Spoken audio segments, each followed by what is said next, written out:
आपके ऊपर आरोप लगाया गया कि उनका प्लाट गायब हो गया है, कितनी सच्चाई है इसमें? ये सोशल मीडिया के द्वारा हमें भी कुछ जानकारी प्राप्त हुई है कि अनंतपुर गृह निर्माण सोसाइटी के ऊपर अनर्गल आरोप लगाए गए हैं। अब इसका एक्चुअली ये मुद्दा इनके द्वारा जो है तो ये न्यायालय में प्रकरण गया है कि 28/2/2024 को सम्मन उपस्थित होने के लिए किया गया था। और ये प्रकरण जो है फरवरी माह में ही जो है तो न्यायालय में उनके द्वारा खुद वो गए हैं न्यायालय इसी प्रकरण को लेकर के। हमको जानकारी प्राप्त हुई कि ये कलेक्टर कार्यालय भी जो है कलेक्टर महोदय के कार्यालय भी गए थे।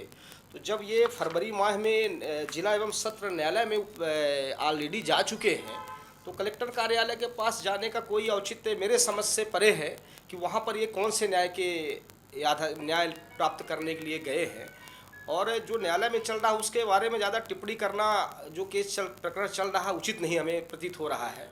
इसलिए हम चाहते हैं कि ये जब न्यायालय गए हैं तो न्यायालय खुद गलत और सही का वो न्याय करेगी। और उनको थोड़ा न्यायालय के ऊपर भरोसा रखना चाहिए, थोड़ा धैर्य का परिचय देना चाहिए कि क्या सही है क्या गलत है।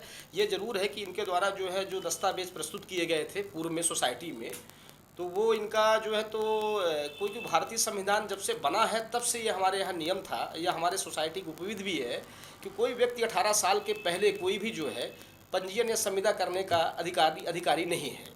और इनके जो दस्तावेज ये लिए घूम रहे हैं उसी में ही लिखा है 16 वर्ष। कोई भी व्यक्ति अगर आप लोग अगर उसको गौर से देखेंगे तो उनके दस्तावेज में उम्र 16 वर्ष लिखी हुई है।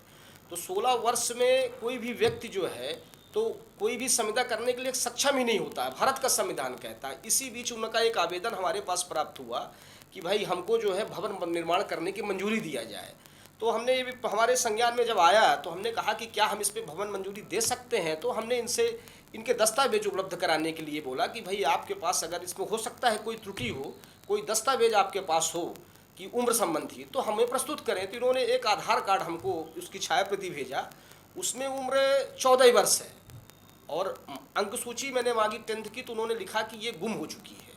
इसलिए मैंने इनको पत्राचार के माध्यम से इनको अवगत कराया कि चूँकि ये स्वयं शून्य है, अगर जो अवयस्क व्यक्ति पंजीयन नहीं करा सकता, इसी लिखा पत्राचार के बीच ये न्यायालय चले गए हैं। तो न्यायालय के ऊपर भरोसा करें और थोड़ा सा धैर्य का परिचय। किसी को अनर्गल आरोप लगा करके मेरे छवि को भी धूमिल कर रहे हैं। ठीक है, मेरे घर के पीछे का प्लाट है तो क्या मैं वो क्या गलत कर सकता हूँ? उसमें भी तो हमको नियम कानून से ही चलना पड़ेगा।